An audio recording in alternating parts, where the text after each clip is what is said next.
एक समय की बात है, एक बहुत खूबसूरत राज्य था। उस राज्य में बहुत ही लालची आदमी रहता था, जिसका नाम था कलंदर। वह उस राज्य के राजा के लिए कर जमा करने का काम करता था और उसी राज्य में रहता था।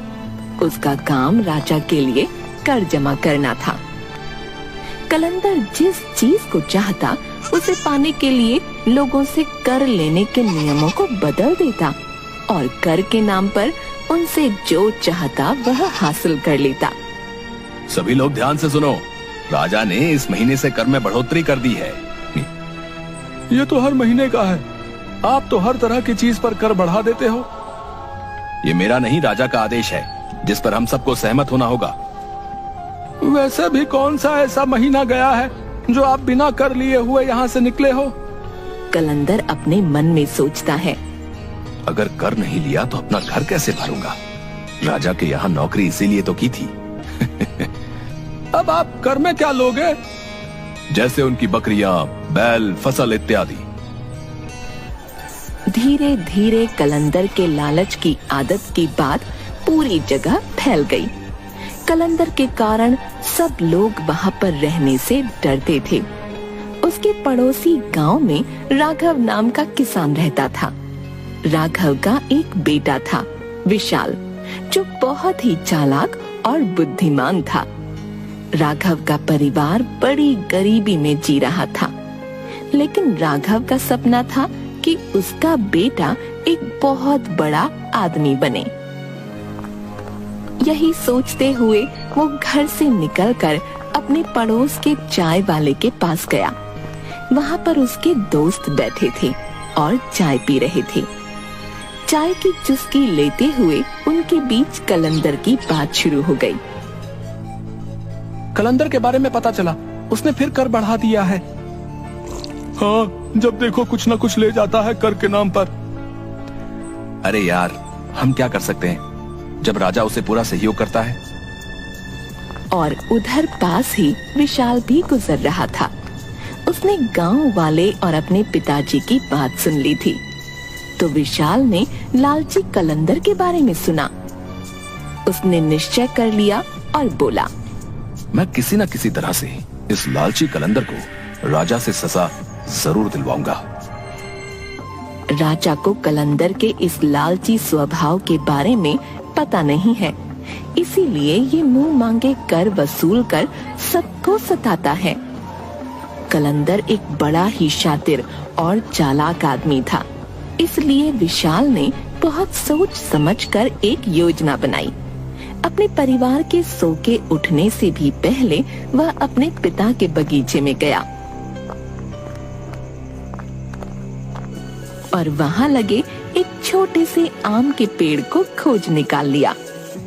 विशाल पेड़ को लेकर जल्दी जल्दी कलंदर के गांव की तरफ निकल पड़ा।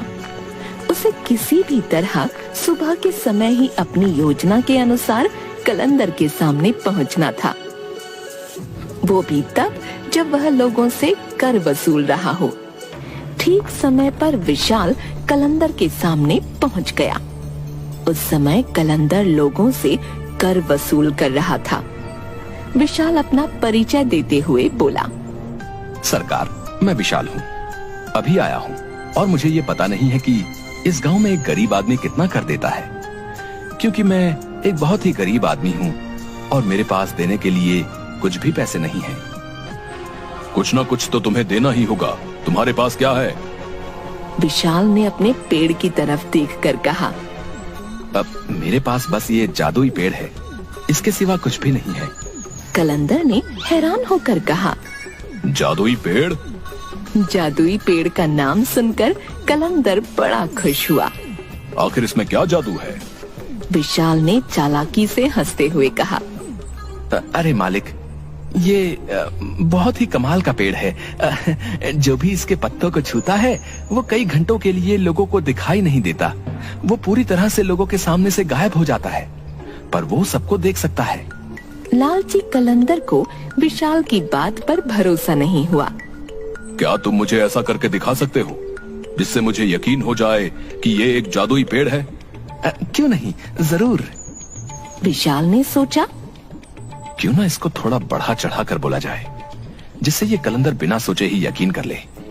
इस पेड़ का अगर कोई एक पत्ता खाता है या अपने माथे पर रख लेता है तो वो दिखाई नहीं देता है। खाकर देखो, आप दिख जाओ अगर किसी को तो बोलना। ठीक है, खाकर देखते हैं। बताओ, हम दिख रहे हैं तुम्हें? नहीं, बिल्कुल नहीं दिख रहे हो। विशाल की बात सुनकर लालची कलंदर ने उसे ऊपर से नीचे तक देखा। अगर तुम यहाँ रहना चाहते हो तो तुम्हें अपना ये पेड़ मुझे देना होगा।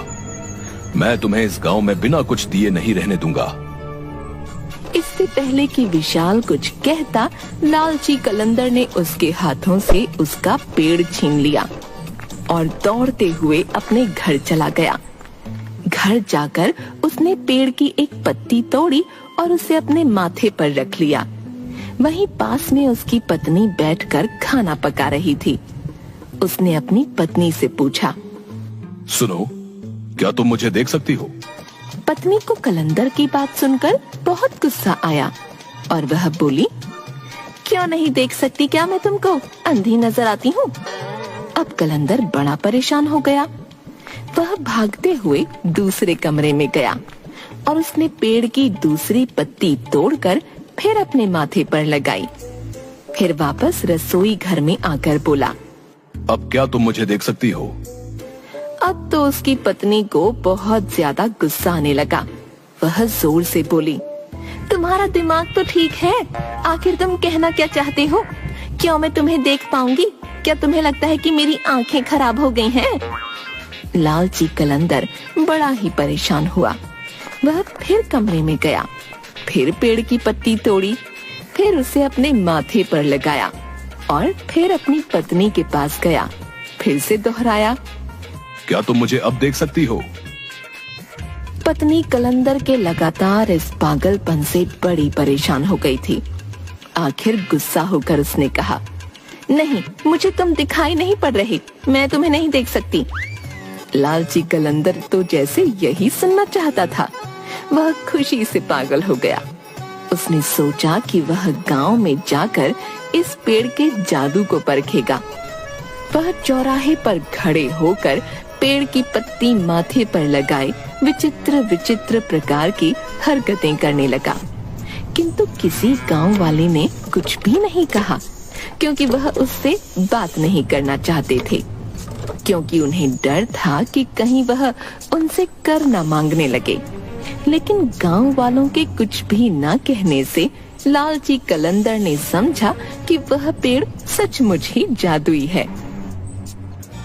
फिर उस दिन के बाद उसे जो चीज पसंद आती वह उठा कर ले जाता। वह बाजार जाता, किसी दुकान से बांसुरी, किसी दुकान से फल फूल, कहीं से कपड़े उठा लाता। सब उसे ऐसा करते देखते पर डर के मारे उसे कभी मना नहीं करते।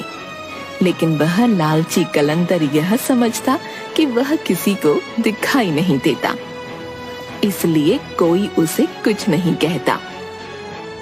एक दिन गांव को देखने के लिए राजा की शाही गाड़ी गुजरी। कलंदर ने देखा कि राजा की गाड़ी में बेशकीमती हीरे जवाहरात आदि सजे हुए हैं। लालची कलंदर ने आदत के अनुसार पेड़ का पत्ता अपने माथे पर रखा और राजा की बग्गी से हीरे जवाहरात चुराने लगा। सरेआम उसकी यह हरकत देखकर राजा को बड़ा गुस्सा आया। उन्होंने चिल्लाकर कहा, गिरफ्तार करो इसे। अब लालची कलंदर बड़ा परेशान हो गया। उसने कहा, महाराज, मुझे क्षमा करें, इसमें मेरी गलती नहीं है। एक गरीब आदमी ने मुझे ये जादुई पेड़ दिया, जिसकी पत्तियां अपने सर पर रखकर मैं अदृश्य हो जाता था। लेकिन आज मुझे पता चला कि वो झूठ बोल रहा था, क्योंकि आपने मुझे देख लिया और मैं गायब नहीं हुआ। राजा को उसकी बात सुनकर बहुत गुस्सा आया। राजा ने कहा, ये तो बिल्कुल ही पागलों की तरह बातें कर रहा है। क्या कोई पेड़ ऐसा भी होता है जिसकी पत्ती माथे पर रखकर कोई गायब हो जाता है? ऐसे पागल आदमी को हम कर वसूली के काम पर नहीं लगा सकते। राजा ने तुरंत ही कलंदर से उसकी नौकरी छीन ली और और इसके बाद लालची कलंदर सारी जिंदगी उसी गांव में लोगों के सामने अपना मुंह छुपाकर जीता रहा। अपने लालच के कारण उसे सारी जिंदगी शर्मिंदगी झेलनी पड़ी। गांव वालों को जब पता चला कि विशाल ने किस चालाकी से कलंदर को उसके अन्याय की सजा दिलाई है, तो सभी ने उसकी बड़ी सराहना की। और जब यह बात राजा तक पहुंची, तो राजा ने विशाल को महल में बुलाया और उसे उसकी बुद्धिमान होने का सबूत मांगा। तुम ही विशाल हो जिसने कलंदर को पूरे गांव वालों के सामने नंगा करके घुमाया? जी महाराज। तो तुमको एक और परीक्षा देनी होगी, जिससे हमें भी तुम्हारी बुद्धिमानी देखने को मिले। बोलिए महाराज, क्या करना होगा? तुम एक काम करो, ये 2 माला रखी है, एक असली फूलों की है, एक नकली फूलों की। अगर तुम इन दोनों में से कौन सी असली है और कौन सी नकली है, ये बिना छुए और पास आए बता पाओगे। अगर तुमने सही बताया तो हम तुम्हें राज्य का नया कर अधिकारी नियुक्त कर देंगे।